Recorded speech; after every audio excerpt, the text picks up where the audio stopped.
ॐ अज्ञानतिमिरान्धस्य ज्ञानं जनाच्चलाकया चक्षुरुन्मीलितं येन तस्मै श्रीगुरवे नमः। श्रीचैतन्यमनोभीष्टं स्थापितं येन भूतले स्वयं रूपं कदामृहं ददाति स्वपदान्तिकं। वन्देऽहं श्रीगुरुः श्रीयुतपदकमलं श्रीगुरून् वैष्णवाचार्यं श्रीरूपसाग्रजातं सगणरघुनाथनिवन्तं तं सजीवम् साद्वैत सावधूतं परिजनसहित श्री कृष्ण चैतन्य देवं श्री राधा कृष्ण पादान सैगन ललित श्री विशाखा निवांश हे कृष्णा करुणा सिंधु दीनबंधु जगतपते गोपेश गोपिका कांत राधा कांत नमोस्तुते तप्त कांचन गौरांगे श्री राधे वृंदावनेश्वरी वृषभानुसुते देवी प्रणमामि हरिप्रिया वाञ्छाकल्पतरुभ्यश्च कृपा सिन्धुभयश्च पतितानां पावनेभ्यो वैष्णवेभ्यो नमो नमः। जय श्री कृष्ण चैतन्य प्रभु नित्यानंदा श्री अद्वैत गदाधर शिवासादि गौर भक्त वृंदा हरे कृष्ण कृष्ण कृष्ण हरे हरे हरे राम राम राम हरे हरे। नमो विष्णुपादाय कृष्णपृष्ठाय भूतले श्रीमति भक्ति वेदांत स्वामिने इति नामिने। नमस्ते सारस्वते देवे गौरवाणी प्रचारिणे निर्विशेष शून्यवादी पाश्चात्य देशतारिणे। जय श्री कृष्ण चैतन्य प्रभु नित्यानंद श्री अद्वैत गदाधर शिवासादि गौर भक्त वृंदा हरे कृष्ण।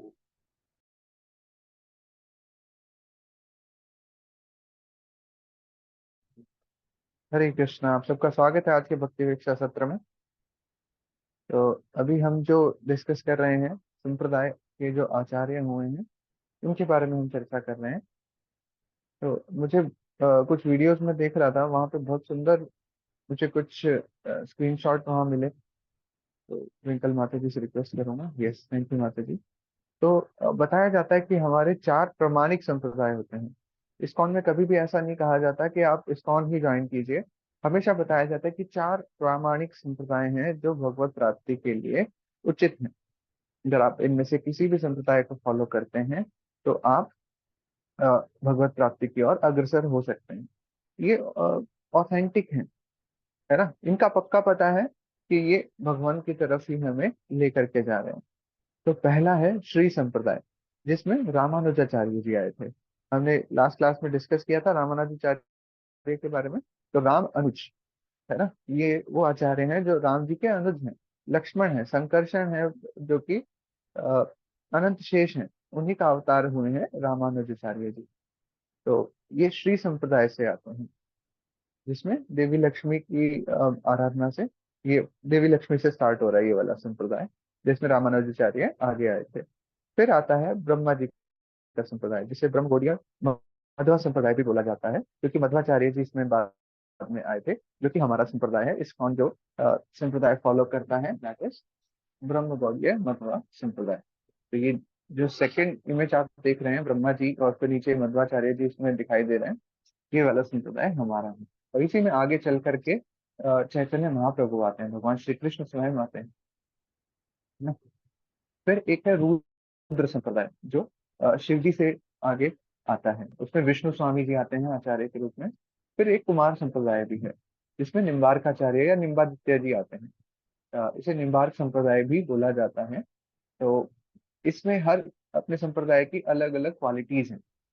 हुआ क्या कि जब चैतन्य महाप्रभु आए, उन्होंने देखा ये 4 प्रामाणिक संप्रदाय हैं, इनसे सबसे अच्छी अच्छी चीजें ले लेते हैं और हमारे संप्रदाय में को लागू कर देते हैं।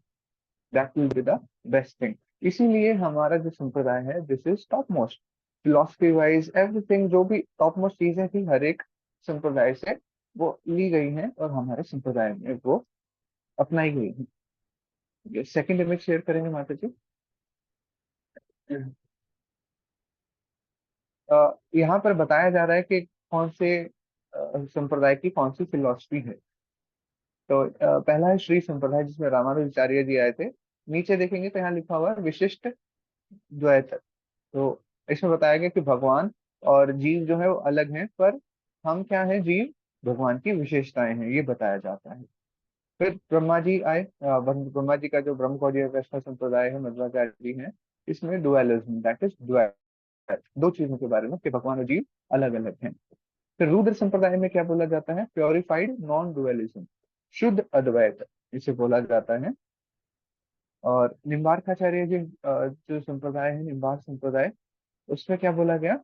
द्वैत अद्वैत, इसमें ऐसा बोला गया। माता जी नेक्स्ट पेज दिखाएंगे प्लीज। अब हम बात करेंगे कि कौन से संप्रदाय से चैतन्य महाप्रभु ने कौन सी चीज एक्सेप्ट की है अपने संप्रदाय में। तो पहला, रामानुजाचार्य जी के संप्रदाय से service to the devotees, that is Vaishnav सेवा। वैष्णव सेवा जो हमारे संप्रदाय में हम देखते हैं, वैष्णव का इतना आदर सम्मान होना चाहिए, वो कहाँ से लिया गया? रामानुजाचार्य जी के संप्रदाय से, दैट इज श्री संप्रदाय से। प्योर डिवोशनल सर्विस, भगवान की प्योर शुद्ध सेवा एकदम होनी चाहिए, कि बिना किसी हेतु के हमें भगवान की सेवा करनी चाहिए, because we are part and parcel of lord Shri Hari. फिर मध्वाचार्य जी ने इसमें डीटी वर्शिप के बारे में मध्वाचार्य जी ने बताया, और डीटी वर्शिप को फिर आगे एक्सेप्ट किया गया। और मायावादी जो थे उनका खंडन करना, ये भी मध्वाचार्य जी का बहुत इंपॉर्टेंट पॉइंट था, कि मायावादियों का खंडन करना चाहिए, कि मैं भी भगवान, तुम भी भगवान, सब भगवान है ना। तो मायावादियों का खंडन ये करना चाहिए, हम भगवान से अलग हैं, हम सब भगवान नहीं है। अब खुद से सोचिए कि अभी मुझे जुकाम हो रखा है, तो कैसे भगवान है? जुकाम हो गया, कैसे हो सकता है ये? तो ऐसे बहुत सारे एग्जाम्पल्स भी आते हैं। प्रभुपाद जी भी मायावादियों का बहुत खंडन किया करते थे। वो सब बोलते थे कि ये भी भगवान, वो भी मैं, जो भी मायावादी उनके सामने आता था और जो ऐसे तर्क प्रेजेंट करता था कि मैं भी भगवान हूँ, आप भी भगवान है, मैं भी सेम हूँ, आप भी सेम है, उनका बहुत अच्छे तरीके से प्रभुपाद जी बहुत अच्छे एग्जाम्पल से खंडन किया करते थे। एक बार ऐसा हुआ था, मुझे एक किस्सा याद आ रहा है अभी, भगवान की कृपा से, कि एक बार ठंड का समय था और कोई मायावादी प्रभुपाद जी के पास ठहरने के लिए आया। तो वहीं आश्रम में कहीं वो ठहरे हुए थे, या टेम्पल का जो भी, जहाँ का भी ये वाक्य है, वहां पे वो ठहरे हुए थे। उन्होंने क्या किया, बहुत ठंड थी उस टाइम पे, और फिर उन्होंने कंबल से एक तिनका निकाला और तिनका उस मायावादी पर दे दिया। अब वो कहते हैं कि आप मायावाद कह रहे हैं ना, कि सब सेम ही है, तो इस तिनके से भी आपकी ठंड उठ जाएगी, कंबल की क्या जरूरत है आपको? तो फिर ऐसे ऐसे करके खंडन कर दिया करते थे, है ना। बहुत बहुत सारे एग्जाम्पल्स आते हैं, तो आई थिंक सबका तो हम यहाँ डिस्कस भी नहीं कर पाएंगे। बहुत सारे ऐसे मायावादियों का खंडन प्रभुपाद जी भी करते हैं। ठीक है, फिर नेक्स्ट आया रुद्र संप्रदाय, जिसमें विष्णु स्वामी जी हैं। उससे क्या लिया गया? डायरेक्ट सर्विस टू गॉड, कि भगवान की सेवा की जाए, डायरेक्ट सर्विस, कि डायरेक्ट हम भगवान से ही सेवा उनकी करें। और अगर हमें कुछ भौतिक चीज भी मांगनी है तो हमें भगवान से ही मांगनी चाहिए, भगवान श्री हरि, भगवान कृष्ण से मांगनी चाहिए। तो भगवान क्या करते हैं, वो भौतिक चीज देते तो हैं, और बाद में भौतिक इच्छा पूरी कर देंगे, और बाद में ऐसा भी होता है, जो भौतिक चीजों की कामना हमारी होती है, जो इच्छाएं होती हैं, उनको भी भगवान कम कर देते हैं, ताकि हम भगवान की सेवा में लग पाए। और रुद्र संप्रदाय में एक और पॉइंट जो ब्रह्म गौड़ीय वैष्णव संप्रदाय में एक्सेप्ट किया गया, स्पॉन्टेनियस अट्रैक्शन। तो भगवान कृष्ण एक्चुअली सर्व आकर्षक हैं, तो भगवान की तरफ आकर्षण सबका होना चाहिए, ये पॉइंट यहाँ पर आ रहा है। वेरी इंपॉर्टेंट, जो कि एक्चुअली ब्रह्म गौड़ीय संप्रदाय में बहुत अच्छे से पालन किया जाता है। हरे कृष्ण महामंत्र में पहला वर्ड जो आता है हरे, जो श्रीमती राधा रानी का ही नाम है, उसके बारे में निम्बार्काचार्य जी से, या निम्बार्क संप्रदाय, कुमार संप्रदाय से लिया गया है। First is shelter of Radha, Radha Rani का हमें शेल्टर लेना है ना। तो डायरेक्ट हम भगवान श्री कृष्ण को नहीं प्राप्त कर सकते हैं, हमें श्रीमती राधा रानी का शेल्टर लेना चाहिए, है ना। तो वो हमारी माता है, हमें उनसे प्रार्थना करनी चाहिए कि हे माता, मैं जैसा भी हूँ, टेढ़ा मेढ़ा जैसा भी हूँ, तो वो तो आपका ही बच्चा हूँ। और कितनी भी मेरे अंदर मैल कुचैल कितना भी भरा हुआ हो, पर आप उस सब को ठीक कर सकते हैं, और भगवान श्री कृष्ण हमें एक्सेप्ट कर सकते हैं। तो ये भाव हमें रखना चाहिए, श्रीमती राधा रानी का आश्रय हमें लेना चाहिए। और फिर है फॉलोइंग द गोपीज, तो गोपियों का जो भाव था, उनको हमें अ, समझना चाहिए कि क्या भाव से वो भक्ति कर रहे हैं, है ना। तो ये सारी चीजें चार प्रामाणिक संप्रदायों से चैतन्य महाप्रभु ने अपने संप्रदाय में ली और मध्वाचार्य जी के संप्रदाय में चैतन्य महाप्रभु आते हैं। एक क्वेश्चन यहाँ पे अराइज हो सकता है कि हम कौन से युग की बात कर रहे हैं, कब ये संप्रदाय हुए, और ये कैसे कैसे हुआ, कोई बता सकता है?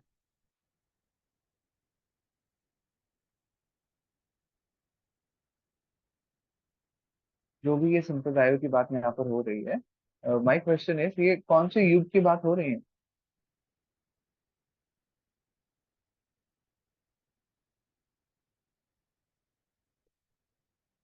Any guesses? 4 युग होते हैं, तो 25% प्रोबेबिलिटी तो है हमारी के हम ठीक कर लेंगे।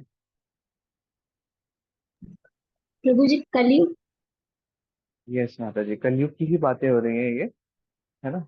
तो कलयुग में ही हम मंद सुमंद मते होंगे, बुद्धि हमारी कम है, तो कलयुग की ही बातें हो रही हैं ये। हुआ क्या था, जब भगवान श्री कृष्ण धराधाम से जा चुके थे, तो हमेशा होता है, देखा गया है ऐसा, कि जब भी कोई ऐसा बड़ा व्यक्तित्व इस धराधाम से जाता है ना, तो बहुत सारे चेंजेस देखने को मिलते हैं। जैसे जब श्रील प्रभुपाद जी इस धराधाम से गए थे, तो बहुत सारे चेंजेस यहाँ पर देखने को मिले थे।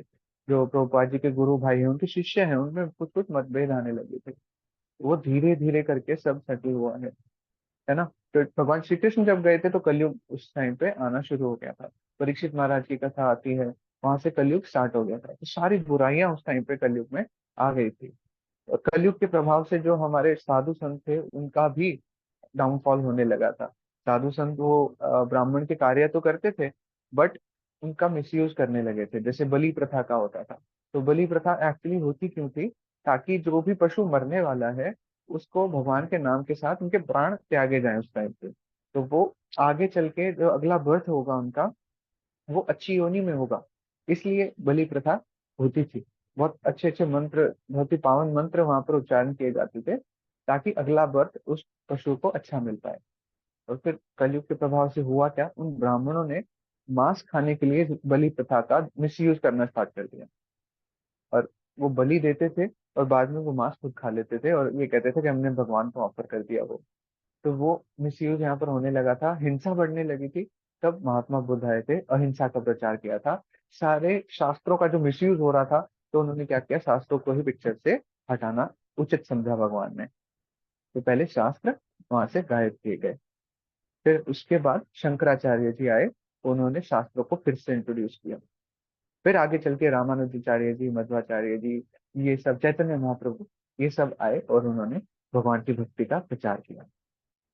तो हमने आई गेस लास्ट क्लास में, जो 2 वीक्स बैक हुई थी, उसमें रामानुजाचार्य जी के बारे में स्टडी कर लिया था, रीड कर लिया था आई गेस। शंकराचार्य जी के बारे में बड़ी डिटेल डिस्कशन हुई थी, कुछ उनकी रचनाएं भी हमने पढ़ी थी, बहुत सुंदर सुंदर श्लोका थे वहां पर। भगवत गीता, किंचित गीता, है ना? भगवत गीता कोई छोटी सी भी पढ़, थोड़ी सी भी पढ़ लेता है, तो बड़ी ही मंगलकारी है वो। यस, रामानुजाचार्य जी के बारे में पढ़ लिया था या पढ़ना है हमें, किसी को याद है? पढ़ लिया था प्रभु जी। पढ़ लिया था, ठीक है। तो मध्वाचार्य जी के बारे में अभी हम रीड करेंगे। हरे कृष्णा। सुखी वत्स माता जी, आप रीड करेंगे प्लीज? माधव जो लिखा है उनके बारे में। हरे कृष्णा प्रभु जी। हरे कृष्णा माता जी। रामानुज माधव ईशापुर 1247 से 1319 वैष्णव परंपरा के थे और अपने आप को शंकर के अवैतनिक दर्शन की शुद्ध द्वैत वेदांत दर्शन का एक प्रकार के विषय में बताते हैं। उनकी शिक्षाओं में उन्होंने 3 सप्ताहों के बारे में बताया है: परम ब्रह्म, जीव और भौतिक संसार। भगवान और जीव सदा अलग है। इस बात पर माधव रामानुज से भी आगे थे। उन्होंने कहा कि भगवान भौतिक संसार से परे हैं और वह भौतिक संसार जो बहिरंगा शक्ति का उत्पाद है, इसी के साथ जीव भी भौतिक पदार्थ से परे है क्योंकि वह भगवान की अंतरंगा शक्ति है। उन्होंने कहा कि हालांकि जीव भौतिक पदार्थ से ऊपर है, वह भगवान से अलग है और उनका सेवक है, जबकि भगवान स्वतंत्र है, जीव उन पर पूरी तरह से निर्भर है।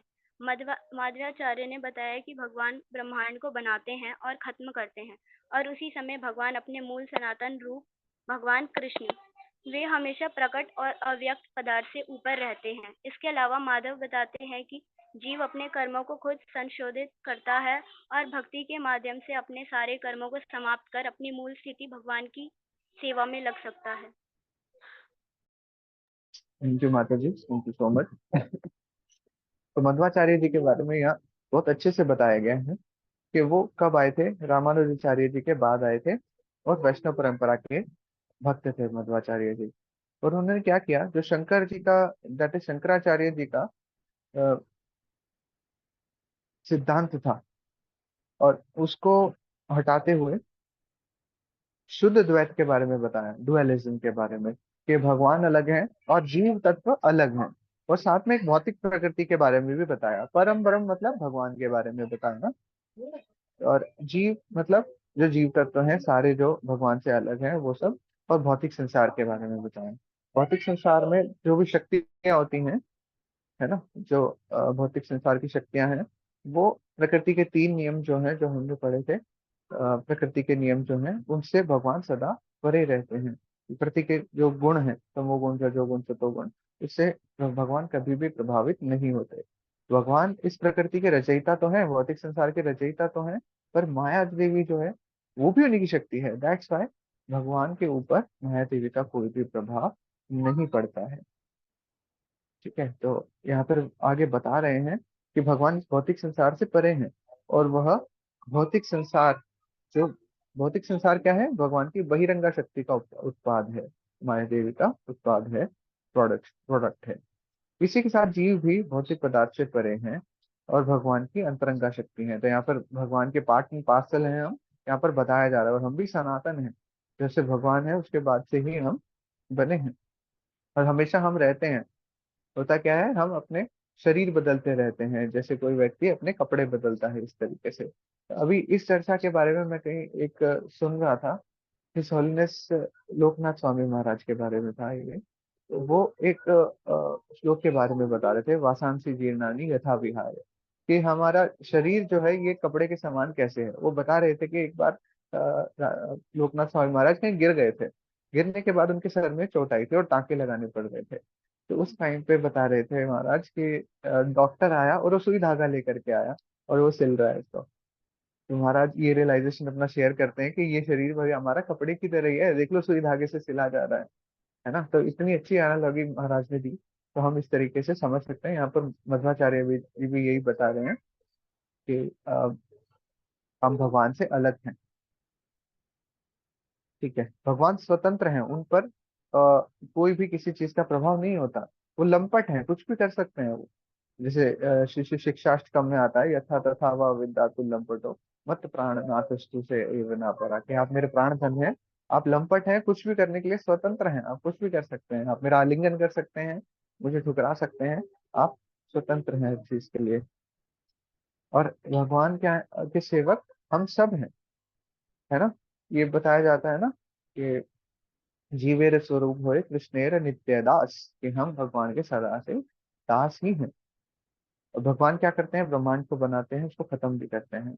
और भगवान क्या कहते हैं, अपने जो स्वरूप है भगवान का, सनातन रूप, उसमें भी भगवान कृष्ण हमेशा प्रकट और अव्यक्त पदार्थ से ऊपर रहते हैं, सबसे अलग रहते हैं। और होता क्या है, और जीवों को अपने कर्मों का फल भुगतना पड़ता है। तो हम जो जैसे कर्म कर रहे हैं उसके अनुसार हमें फल भुगतने पड़ते हैं। और होता क्या है, इन कर्मों को समाप्त भी किया जाता है जब हम भक्ति करते हैं। तो ये कर्मों के यहाँ पर बात आ रही है कि कर्म कैसे कटते हैं, है ना। हम क्वेश्चन कई बार ये भी आता है कि हम तो भक्ति में लग गए, 16 माला भी कर रहे हैं, फिर भी हमारे ऊपर दुख आ रहे हैं, ये क्या हो रहा है। तो होता क्या है, भगवान जैसे ही हम भक्ति करने लगते हैं, भगवान हमारे सारे कर्मों को अपने हाथ में ले लेते हैं, और फिर होता क्या है, उसको थोड़ा थोड़ा हमें देते हैं। कैसे, ऐसे पूरा सागर उन्होंने भर लिया, हाथ में अपने रखा, सारे दुख ले लिए, और ऐसे छींटा मारते हैं हाथ से कि थोड़े थोड़े दुख इसको मिलते रहे। ऐसा ना हो कि ये बिल्कुल ही सुखी हो जाए, है ना। भगवान थोड़ा थोड़ा टेस्ट भी लेते रहते हैं। ठीक है, ठीक है, तो ये this is all about Madhvacharya ji. Next जो आ रहा है that is about Chaitanya Mahaprabhu. तो यहाँ पर अचिंत्य भेदा भेद, भेद अभेद, अचिंत्य भेदा भेद जो बोला जाता है ना, अगर इसका संधि विच्छेद हम करके पढ़े, अचिंत्य भेद अभेद, तो भगवान और जीव तत्व में भेद भी है, दैट इज डिफरेंस भी है, हम भगवान से अलग भी हैं, बट अभेद भी है, सिमिलैरिटीज भी हैं, कुछ कुछ समानताएं भी भगवान की और हमारे अंदर हैं। इसीलिए इस दर्शन को बोला जाता है, इस फिलॉसफी को बोला जाता है अचिंत्य भेदा भेद। ठीक है, इसको रीड करते हैं अभी।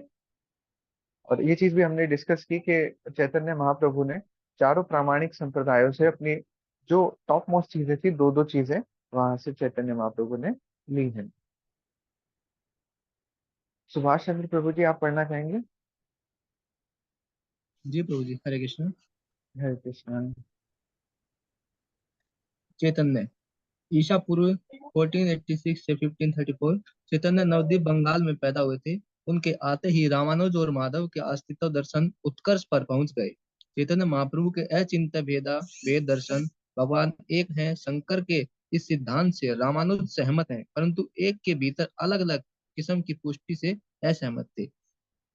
माधव ने परम ब्रह्म और जीव के सनातन द्वंद्व को रेखांकित किया था। उनका मानना था कि यह द्वंद्व मुक्ति के बाद भी बना रहे। चैतन्य महाप्रभु ने बताया कि परम ब्रह्म और जीव के अचिंत्य भेदा भेद है। जीव गुणवत्ता में बराबर हैं, परंतु मात्रा में नहीं। चैतन्य महाप्रभु ने 24 साल की अवस्था में संन्यास ले लिया था। उनके आध्यात्मिक गुरु ईश्वरपुरी माधवेंद्रपुरी के शिष्य थे, जो माधव गौड़ीय संप्रदाय से थे। उनके तत्काल अनुयायियों 6 गोस्वामी रूप, सनातन, जीव, गोपाल भट्ट, रघुनाथ भट्ट, रघुनाथ दास ने व्यापक साहित्यों को संकलित किया और इस प्रकार चैतन्य महाप्रभु की दार्शनिक प्रणाली को सबूतों के अनुसार लिखित किया। उनके शिष्य समझ गए कि चैतन्य महाप्रभु स्वयं श्री कृष्ण हैं, जो एक भक्त के रूप में आए। थैंक यू प्रभु जी, थैंक यू सो मच। तो यहाँ पर बताया जा रहा है चैतन्य महाप्रभु कहाँ, किस टाइम पे आए थे और उनके गुरु कौन थे। तो मध्वाचार्य जी के संप्रदाय में ही आए, ब्रह्म ब्रह्म संप्रदाय में ही चैतन्य महाप्रभु ने आना स्वीकार किया, दैट इज भगवान ने आना इसी संप्रदाय में स्वीकार किया है ना। और आगे चल के बताया जाता है जो चारों संप्रदाय है ना वो मर्ज हो जाएंगे और ब्रह्म गौड़ीय मध्व संप्रदाय ही रहेगा, इसमें सारे संप्रदाय आकर के इसी में मिल जाएंगे। तो इसकी बात करते हैं जो चैतन्य महाप्रभु ने बताया था। चैतन्य महाप्रभु आए मध्वाचार्य जी के संप्रदाय में ही, मध्वाचार्य जी के शिष्य हुए ईश्वरपुरी पाद, और ईश्वरपुरी के शिष्य हुए भगवान चैतन्य महाप्रभु। तो इसी परंपरा में आकर के उन्होंने दीक्षा ग्रहण की और बता रहे हैं 24 साल की आयु में उन्होंने संन्यास ग्रहण कर लिया था। और इनके जो अनुयायी हैं, डायरेक्ट डिसाइपल्स हैं इनके, वो 6 गोस्वामी हैं, षड गोस्वामी जो हैं, जिनका हम चित्र सारे टेम्पल्स में देखते हैं, हमारे ऑल्टर में भी षड गोस्वामी वृंद रहते हैं। तो इनके नाम बताए गए हैं रूप, सनातन, जीव, गोपाल भट्ट, रघुनाथ भट्ट, रघुनाथ दास गोस्वामी। तो ये सब डायरेक्ट डिसाइपल्स हैं चैतन्य महाप्रभु के, भगवान के डिसाइपल्स हैं डायरेक्ट। और चैतन्य महाप्रभु ने इन 6 गोस्वामियों को आदेश दिया था कि आप वृंदावन जाइए और जो भी लीला स्थलीज हैं, जो भगवान की लीला स्थली है वृंदावन में, उनको उद्धृत कीजिए और अपने आचरण से प्रचार कीजिए। ठीक है, तो इन्होंने वहां पर आकर के भगवान कृष्ण की लीलाओं को समझाया, अपने अपने आचरण से प्रचार किया और सारी लीलाओं को, भगवान की लीलाओं को प्रचारित।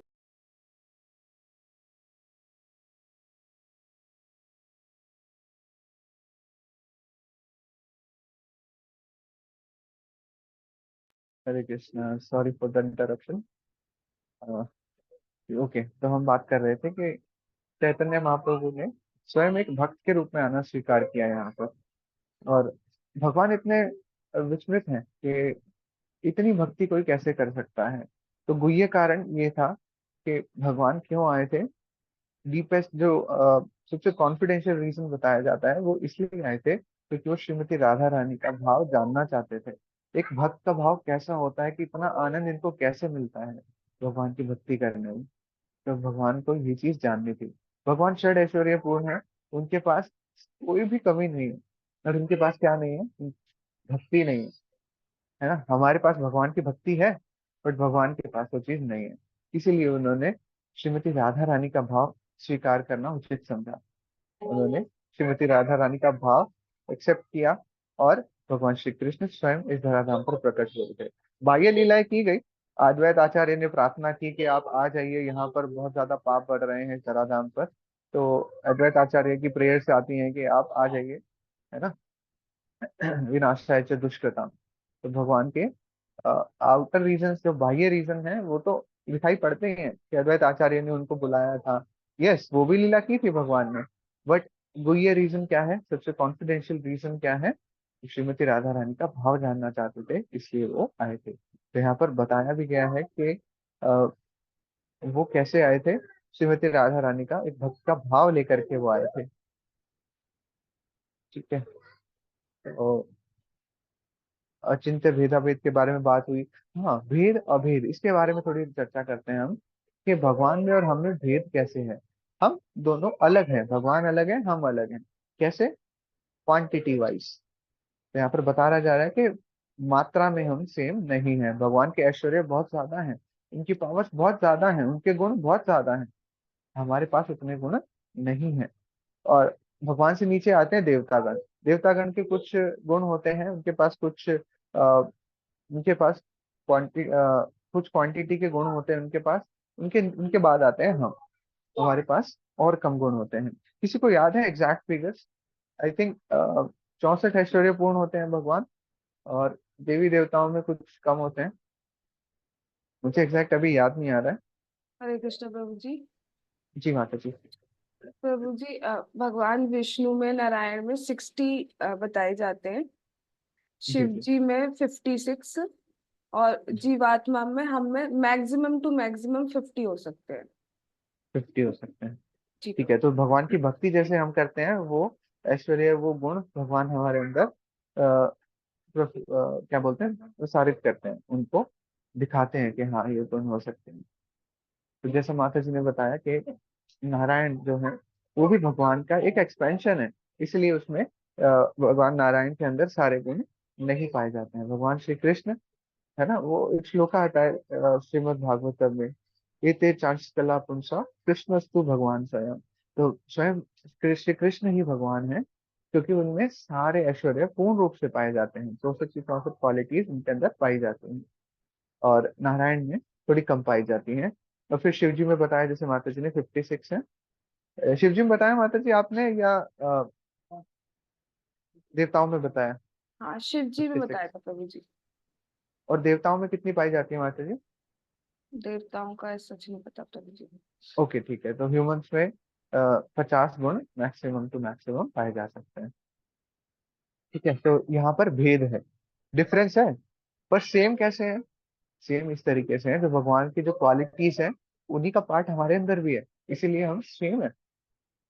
तो यहाँ पर बताया जा रहा है कि हम गुणवत्ता में, क्वालिटी के अकॉर्डिंग भगवान के बराबर हैं। जो क्वालिटीज भगवान के अंदर हैं, वही क्वालिटीज हमारे अंदर भी पाई जाती हैं, पर सारी नहीं पाई जाती, कम पाई जाती हैं। इसीलिए भेद अभेद, भेद भी है, डिफरेंस भी है, और अभेद भी है। इसमें सेम चीज, सिमिलैरिटी भी है। ठीक है, तो कोई भक्त इसको पूरा रिवाइज करना चाहेगा कि हमने अभी तक इस चैप्टर में क्या क्या पढ़ा है? कोई भक्त एक ब्रीफ ओवरव्यू देना चाहे,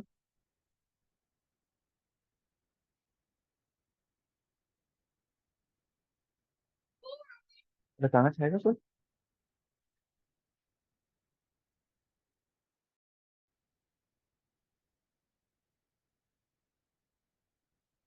सुबह माता जी आप बताएंगे? प्रभु जी मैंने तो कुछ क्लास ली भी नहीं है शुरू की लास्ट लास्ट रिवाइजेशन टाइम की। वाली क्लास नहीं ली थी आपने? नहीं। कोई बात नहीं, बात नहीं, आज जो हमने डिस्कस किया उसके बारे में थोड़ा बहुत बता सकते हैं कि आज हमने क्या क्या डिस्कस किया? आज हमने माधवाचार्य जी के बारे में डिस्कस किया था, और चैतन्य महाप्रभु के, माधवाचार्य जी की लाइनेज में आगे चल के चैतन्य महाप्रभु आए थे।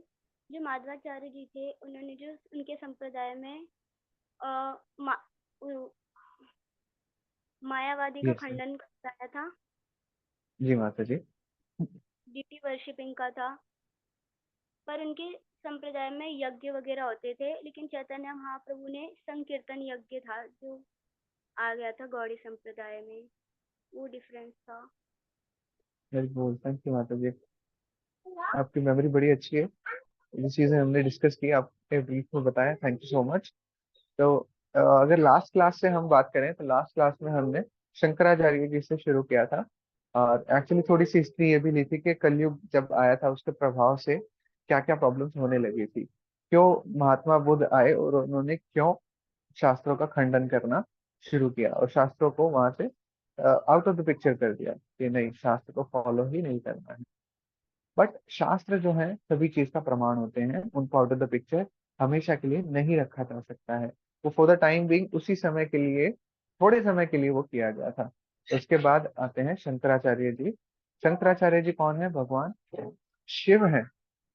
भगवान शिव ही स्वयं अपना अवतार लेकर के आते हैं और वो फिर से शास्त्रों को स्थापित करते हैं। जैसे शास्त्र पिक्चर में आ जाते हैं, उसके बाद उन्होंने आगे प्रचार किया। तो महात्मा बुद्ध ने जीरो वाली फिलोसफी बताई कि सब कुछ शून्य है, अहिंसा पर चलो, दैट इज एवरीथिंग। ठीक है। और फिर शंकराचार्य जी आए, उन्होंने बताया कि सब कुछ एक है, भगवान एक है, जीव तत्व एक है। पर हाँ, उन्होंने एक चीज बहुत अच्छी की थी कि शास्त्रों को फिर से स्थापित किया था। फिर से शास्त्रों को लोग पढ़ने लगे थे, उनको मानने लगे थे। ठीक है। शंकराचार्य जी के बाद आते हैं रामानुजाचार्य जी। तो रामानुजाचार्य जी ने क्या किया? वन फिलोसफी, जीरो से वन आ गई थी। पहले नेगेटिव में चल रहा था सब, जब कलयुग का प्रभाव बढ़ने लगा था सारी चीजें नेगेटिव होने लगी थी, माइनस में जा रही। फिर उसको जीरो पर ला गया, महात्मा बुद्ध आए तो उनको जीरो की तरफ, शून्य की तरफ ले जाया गया। फिर शून्य के बाद वन की तरफ ले जाया गया कि जीव और भगवान एक ही है। इनका शंकराचार्य जी ने ये प्रचार किया और साथ में शास्त्रों का प्रचार फिर से किया। फिर रामानुजाचार्य जी आए, वो गए 1.5 की तरफ, है ना। फिर जा करके बाद में मध्वाचार्य जी और चैतन्य महाप्रभु ये 2 की तरफ गए हैं। यहाँ द्वैत, ड्युअलिज्म, कि भगवान और हम अलग अलग हैं। ऐसे करके ये संप्रदाय आगे आगे बढ़े हैं। फिर हमने चैतन्य महाप्रभु के बारे में डिस्कस किया, कि चैतन्य महाप्रभु कौन है, किस भाव में वो आए हैं, है ना, उनके अनुयायी कौन है, उन्होंने क्या किया है। तो ये सब वो चर्चाएं आती हैं। तो वृंदावन में आप जाएंगे ना, तो बहुत सारे टेम्पल, षड गोस्वामियों के टेम्पल वहां पर हैं। तो आप वृंदावन में जाएं तो वहां पर विजिट कर सकते हैं। जैसे श्री श्री राधा रमन लाल जी हैं ना, वो किसके विग्रह हैं, तो बताएगा। गो- गोपाल भट्ट गोस्वामी। थैंक यू माता जी। गोपाल भट्ट गोस्वामी जी के वो लाडले हैं। गोपाल भट्ट गोस्वामी के वो विग्रह हैं। वो बड़ी सुंदर कथा भी आती है कि वो कैसे आए थे, कैसे विग्रह के रूप में प्रकट हुए थे भगवान। हुआ क्या था कि गंडकी रिवर की बात है ये, उनको कमंडल लेकर के गोपाल भट्ट गोस्वामी जी हैं वो स्नान कर रहे थे।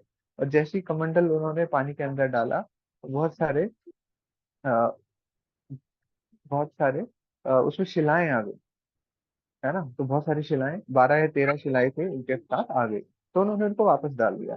बट फिर से उन्होंने जैसे ही अपना कमंडल डाला, फिर से उसके अंदर आ जाती हैं। तो वो उनको ले जा करके फिर सेवा करने लगते हैं। फिर एक बार कहीं उन्होंने देखा कि भगवान का जो रूप है उस पर कितना अच्छा श्रृंगार किया जा सकता है, कितनी अच्छी सेवा की जा सकती है। बट गोपाल भट्ट गोस्वामी क्या कर रहे थे, भगवान की शिला के रूप में पूजा कर रहे थे, उनकी सेवा कर रहे थे। तो जैसे ये भाव उनके अंदर आया, तो रातों रात क्या हुआ, एक शिला जो है वो राधा रमन का रूप ले लेती है।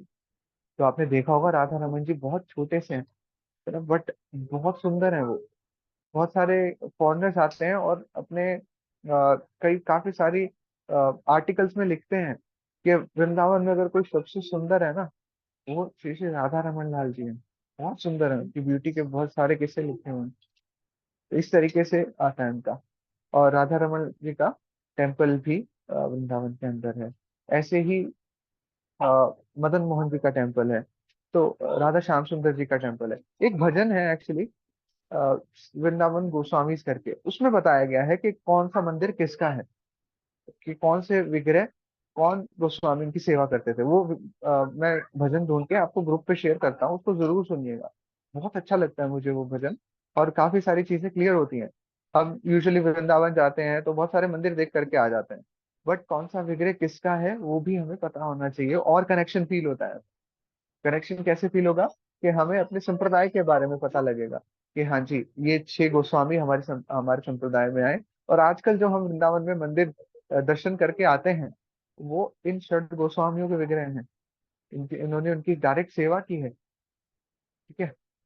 तो ऐसे ही शिला प्रभुपाद जहाँ रुकते हैं, राधा दामोदर टेम्पल में रुके थे, वो विग्रह भी षड गोस्वामी में से एक के हैं। मुझे एग्जैक्टली सबके नाम याद नहीं है कौन से विग्रह किसके हैं, बट मैं आपको वीडियो जरूर शेयर करूंगा, उसमें बहुत अच्छे से बताया गया है। ठीक है, तो आज की क्लास में हम इतना डिस्कस करेंगे। नेक्स्ट क्लास में हम इसके आगे की चर्चा करेंगे। किसी को कुछ डिस्कस करना है, कुछ चर्चा करनी है, कोई टिप्पणी, कुछ सवाल है तो आप डिस्कस कर सकते हैं।